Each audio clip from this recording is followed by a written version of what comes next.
நேயர்களுக்கு வணக்கம். என்ன அப்படின்னு பார்த்தீங்கன்னா, காசாவில் மிகப்பெரிய அழிவை ஏற்படுத்தி வருகிறது இஸ்ரேல். கடந்த 2 நாட்களாக மிகப்பெரிய தாக்குதல்களை நடந்து அங்கே மீதி இருக்கக்கூடிய பில்டிங்கையும் அந்த மக்களை ஓட 10 நிமிஷம் தான் டைம். 10 நிமிஷத்தில் எத்தனாவது மாடி, 14 13 மாடியில் குடியிருக்கிறவனை அனௌன்ஸ்மெண்ட் வருது மைக்கில். என்ன சொல்கிறாங்க அப்படின்னா, 10 நிமிஷம் தான், 10 நிமிஷம் டைம், எல்லாம் ஓடிடுங்க, இந்த பில்டிங்கில் யாருமே இருக்கக்கூடாது, இந்த பில்டிங் மீது தாக்குதல் நடத்த போது உடனே போங்கன்னொடனே மேலேருந்து கட்டில் தலகாணி கிடைக்கிற பொருள்லாம் மாடியிலேருந்து கீழே இறக்குவதற்கு கூட டைம் கொடுக்கல. மேலேருந்து மெத்தைகள் தலகாணிகள் அது இது வச்சிருந்த பொடுக்க எல்லாத்தையும் மேலேருந்து தூக்கி போகிறாங்க. பிள்ளைகள் எல்லாம் நடந்து ஓட விட்டு 7ஆம் மாடி 8ஆம் மாடியிலேருந்துலாம் ஓடு வர்றாங்க. பொண்டாட்டியை ஓட விடுறாங்க. கீழே பிடிச்சிக்க போய் பெட்டியை போகிறேன், அதை போகிறேன், நமக்கு தேவையான பொருள் இருக்குது அப்படி இப்படின்னு போடுறாங்க. அந்த 10 நிமிஷம் எப்படி இருந்திருக்கும் பாருங்க. இன்னும் 10 நிமிஷம்னா ஒரு நொடி கூட அவன் எக்ஸ்ட்ரா டைம் கொடுக்க மாட்டான். அனௌன்ஸ் பண்ணதுலேருந்து அவன் அனௌன்ஸ் பண்ணப்போ 9 நிமிஷம் தான் இருக்குது. சஸ்பென்ஸ் படம் மாதிரி அந்த பில்டிங்கை அடிக்கிறாங்க. எங்கெல்லாம் காசாவில், வடக்கு காசாவில் அடிக்க போகிறான்னொன்னே எல்லா மக்கள்லாம் போடுறாங்க. 9 நிமிஷம் கடந்துருது. கிடைக்கிறத சுருட்டிட்டு ஓடுறாங்க. ஓட அடியோடு அடித்து அந்த பில்டிங்கை பேக்கிறது தான் இன்றைக்கி அல் ஜசீராவில் பயங்கரமான வீடியோவாக நேற்று ஃபுல்லாக வேர்ல்டு ஃபுல்லாக பரவச்சு. உலகத்துக்கு பூரா தெரியுது. தெரிஞ்சு மக்கள் குடியிருக்கக்கூடிய, மக்கள் வாழக்கூடிய ஒரு இடத்த தீவிரவாதிகள் ஒளிஞ்சிருக்கான்னு சொல்லி ஒரு பில்டிங்கை இப்படி தீவிரவாதி ஒளிஞ்சிருக்கான், அதாவது ஹமாஸ் ஒளிஞ்சிருக்கான்ற பேரில் எங்கடா ஹமாஸ் ஒளிஞ்சிருந்தான்? சரி, நீ ஹமாஸ் ஒளிஞ்சிருக்கான்னு சொல்கிறல அந்த பில்டிங்கை அடிச்சல, அப்போ என்ன பண்ணியிருக்கணும் அப்படின்னா, இப்போ எல்லாம் தப்பி ஓடினாங்களா, அதில் ஹமாஸ் இருந்தானா? அப்போ பொதுமக்களை ஓட விரட்டி அலற துடிக்க விட்டு அடித்து அந்த பில்டிங்கையே காலி பண்ணுறாங்க.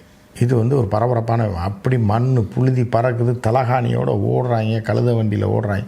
ஸோ அதுக்கப்புறம் அந்த ஏரியா பூரா இன்னும் 4-5 பில்டிங் அடிக்க போகிறோன்னே மக்கள்லாம் ஏறி பிடிச்சி பார்த்தீங்கன்னா, காசாவில் ஏற்கனவே சாப்பாட்டுக்கு வழி இல்லை, தண்ணி இல்லை, மீதி இருந்த வீட்டுகளில் ஏதோ தண்ணியை குடிச்சிக்கிட்டு இருக்காங்க. அவங்களையும் ஓட விட்டால் பயங்கர டிராஃபிக் ஜாம். இருக்கிறது மண் பாதை, ரோடெல்லாம் அழிச்சிட்டாங்க, உழுது போட்டுட்டாங்க. ரோடெல்லாம் வேணுன்னே புல்டோசரை வச்சு உழுது போட்டாங்க. அப்போயே ஒரு 6 மாதத்துக்கு முன்னாடியே எந்த சாலையும் கிடையாது. இவங்க கார் இருந்தால் கூட ஓட்டிகிட்டு போகக்கூடாது, தப்பிக்கக்கூடாது. அடியோட ஆளுனா கழுத வண்டி மட்டும்தான் அங்கே போயிட்டுருக்கு. ஸோ இப்படிப்பட்ட நேரத்தில் அடித்து வடக்கு காசாவே நாசப்படுத்தினாங்க இந்த 2 நாளாக. இதை தொடர்ந்து என்ன ஆகுதுன்னா, இது என்ன காரணம், எப்போ தாக்குதல் நடத்தினாங்க, தரைவழி தாக்குதல் வேறு நடத்தியிருக்காங்க. ஸோ என்னடா திருப்பி தரைவழி தாக்குதல் ஆரம்பிச்சிட்டாங்களா அப்படின்னு பார்த்தா, மார்க்கோ ரூபியோ அங்கே போயிருக்காப்புல. யாருன்னா, அமெரிக்காவுடைய வெளியுறவுத்துறை அமைச்சர் மார்க்கோ ரூபியோ போயிட்டு இல்லை அட்ரான்னு சொன்னதுக்கு அப்புறம் தான் இந்த தாக்குதல் நடந்திருக்கு. அதுக்கப்புறம் பார்த்திங்கன்னா, யார் இப்போ நெத்தன்யாகு ஏற்கனவே ஆட்சி கலைஞ்ச கதை தான். நல்லா கேட்டுங்க, ஏற்கனவே நம்ம போட்டிருக்கோம். ஒரு 1.5 மாதத்துக்கு முன்னாடியே மெஜாரிட்டி கொஞ்சமாக இழந்து 120 இடங்களுக்கு 61 இடங்கள் வந்தால் தான் மெஜாரிட்டி. 61 இடங்களில் இழந்து வெறும் 35 இடங்களை வைத்து கொண்டு அந்த பார்லிமெண்ட்டே கலைக்கலை. இன்னும் பார்லிமெண்ட்டில் மெஜாரிட்டி போயிடுச்சு. அமெரிக்காவோட சப்போர்ட்டோட இருங்கயா, கலைக்காதீங்க, இன்னும் கொஞ்சம் நாங்கள் சொல்கிறோன்னு சொல்லி நெத்தன்யாவை கொஞ்சம் கண்டினியூ பண்ணட்டும் அப்படின்னு சொல்லி இந்த 2 மாதம், அதாவது மெஜாரிட்டி கிடையாது, ஆட்சி கலைஞ்சே ஆகணும்.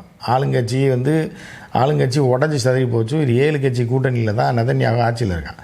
ஸோ ஆனால் என்ன பண்ணுறாங்க அப்படின்னு பார்த்தா, அமெரிக்காவோட பேக்கப்போட நெத்தன்யாவை பொம்மையாக வச்சுருக்காங்க. எதுக்காகனா, காசாவை அழிக்கிறது. காசாவை அழிச்சிட்டு 2 பேரும் ஆட்டையை போடுறதுக்கு அங்கே ஒரு பெரிய பிளான் வச்சுருக்காங்க. நம்ம ஏற்கனவே பார்த்தோம், பலருக்கும் செய்தி தெரிந்தவர்களுக்கு தெரியும். ஸோ இப்போ என்ன பண்ணுறாங்கன்னா, இடையில போர் நிறுத்தம் ஈரான் போட்டு பொழல அதோட சைலண்ட் ஆகிட்டான். ஒரு 2 மாதம் அமைதியாக இருந்த நெத்தன்யாகு போரை நிறுத்தினா அவனுக்கு பதவி முடிஞ்சு போயிடும், உயிர் போயிடும்.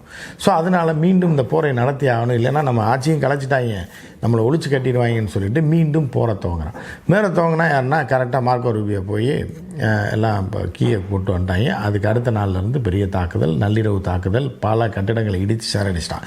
இதை கேட்டால் ட்ரம்ப் உடனே மைக்க போடுறாங்க. என்னங்க இப்படி பண்ணியிருக்காங்க? ஐயோ, எனக்கு அதை பற்றி ஒன்றுமே தெரியாது. கத்தாரில் அடித்தது ஏன்டா சொல்லிட்டு அடிச்சிட்டாங்க. ஆனால் இனிமேல் இப்போ நடக்காதான். அடிச்சிட்டாங்கன்னா அது இவருக்கு தெரியாதான், ஆனால் இனிமேல் நடக்காதான்.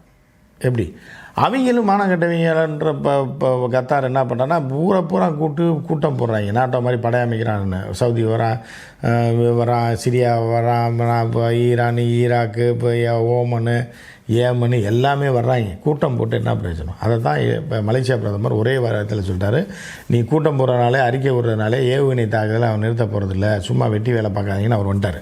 ஸோ இப்படி என்ன பண்ணுறாங்கன்னா, பதில் தாக்குதல் நடத்தப்படலன்னொடனே கடைசியில் என்ன பண்ணுறாங்கன்னா, ஏமன்லேருந்து ஒரு மிகப்பெரிய பேலஸ்டிக் மிசைல்ஸை 4 மிசைல் ஏவுறாங்க. ஆனால் அதில் மிகப்பெரிய அழிவு ஏற்படுற யாருக்கு?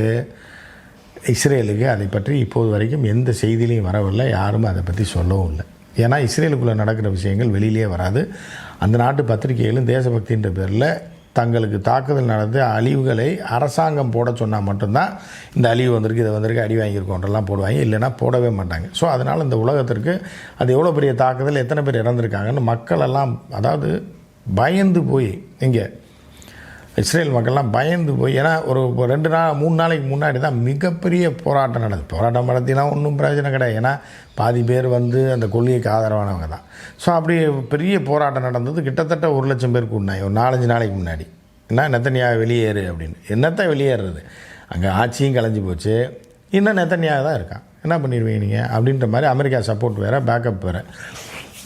அப்போ இதில் இன்னொரு விஷயம் என்ன அப்படின்னா, அமெரிக்க அதிபரை மற்றொரு நாட்டுடைய அதிபர் அதிக தரம் சந்தித்த ஒரே அதிபர் பிரதமர் யார் அப்படின்னா நெத்தன்யாகு. 4வது முறையாக ட்ரம்ப் பதவி ஏற்று இன்னும் 6-7 மாதம் தான் ஆகுது. பதவிக்கு பிப்ரவரி மாதம் வந்துச்சு, மார்ச், ஏப்ரல், மே, ஜூன், ஜூலை, ஆகஸ்ட், செப்டம்பர், ஒரு 7-8 மாதம் ஆகுது. 8 மாதத்தில் 4 முறை ஒரு பிரதமர் அமெரிக்க அதிபர் சந்திப்பது இதுதான் முதல் முறை. இன்னொரு விஷயம் என்னென்னா, எந்த பிரதமர் சந்தித்தாலும் கூட்டு ப்ரெஸ் மீட் கொடுப்பாங்க, ஜாயின்ட் ப்ரெஸ் மீட் கொடுப்பாங்க, அமெரிக்க பத்திரிகையாளர்கள் கேள்வி கேட்பாங்க. ஆனால் நெதன்யாகுவும் ட்ரம்ப்பு சந்தித்தது ஒரே ஒரு முறை தான் ஜாயின்ட் ப்ரெஸ் மீட் கொடுத்துருக்காங்க. இப்போ நெதன்யாகு போகும்போது ஜாயின்ட் ப்ரெஸ் மீட்டே கொடுக்கல, ஏன்னா வச்சு கிழிச்சிருவாங்க அப்படின்ற ஒரு இது. ஸோ அதுக்கப்புறம் என்ன அப்படின்னு பார்த்தீங்கன்னா, இப்போ 2 நாளில் இதில் ஐநாவோட பொது சபை கூட்டம் நடக்க போகுது. இதில் கம்ப்ளைண்ட் பண்ணுறாங்க. ஐநாவே சொல்லுது, நீங்கள் மனித உரிமை மீறல், இன அழிப்பு நடவடிக்கைகளில் ஈடுபடுறான் அப்படின்னு ஐநாவே சொல்லி என்ன பிடுங்க முடிஞ்சு? ஒன்றுமே பிடுங்க முடியல. இதை பொது சபை கூட்டத்தில் பேசி என்ன பண்ண போகிறாங்க? அதுவும் அமெரிக்கா கட்டுப்பாட்டில் தான் இருக்குது.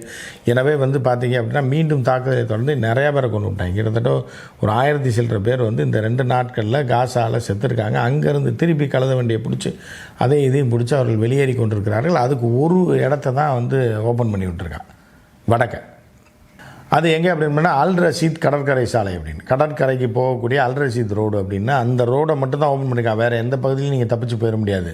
அதனால் டிராஃபிக் அடித்து உயிர் பொழைச்சா போதும், தப்பிச்சு எங்கிட்டு வேணாலும் ஓடலாம்னா. நாலாபுரமும் எல்லாமே பிளாக், ஆர்மியை வச்சு பிளாக் பண்ணிவிட்டு போ எல்லாம் அல் ரஷீத் ரோடுக்கு போ அப்படின்ட்டு போனோடனே இதையும் கண்டிச்சிருக்காங்க. பல நாடுகள் கண்டிச்சு, நீ அவனை இன அழிப்பு பண்ணுற, எல்லா பக்கமும் சுற்றிட்டு ஒரு ரோட்டில் எப்படியா தப்பிச்சு போனால் இன்னொரு ரோட்டை திறந்து விடுறேன், தப்பி ஓடுறதுக்கு இன்னொரு ரோட்டை திறந்து விடுறேன். இவ்வளோ கொடூரங்கள் உலகத்தில் நடந்துடாத கொடூரங்கள் அங்கே நடந்து கொண்டு இருக்கிறது. அந்த ரோடையும் இன்னும் திறந்து விடல இன்றைக்கி வரைக்கும். சரி, ஒரு ரோடை மட்டும் திறந்து விட்டு மக்கள் பஞ்சப்பரார ஏற்கனவே 70% மக்களை தெருவுக்கு அனுப்பிட்டான், பலரை கொண்டு குதிட்டான், மருத்துவமனைகளை காலி பண்ணிட்டான்.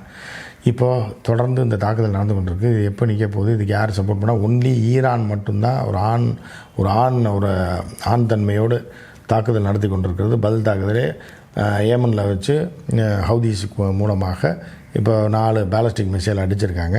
ஸோ அதில் பெரிய பாதிப்பு ஏற்பட்டிருந்தால் கூட அவன் தாக்குதல் இருந்தது. ஏன்னா நெதன்யாவுக்கு நாட்டை பற்றியோ மக்களை பற்றியோ, மக்கள் சாரான்ற பற்றி பிரச்சனை, தான் ஆட்சியில் இருக்க வேண்டும், காசாவை அழிக்க வேண்டும், பார்ட்னர்ஷிப்போடு தொழில் பண்ணணும் அமெரிக்காவோட அப்படின்றது தான் நோக்கன்றதுனால எதுவுமே இதுவரை பண்ண முடியாமல் இருக்குது. ஸோ என்ன நடக்க போகுது நம்ம பொறுத்திருந்து பார்ப்போம். மற்றும் ஒரு நிகழ்ச்சியில் சந்திப்போம். நன்றி, வணக்கம்.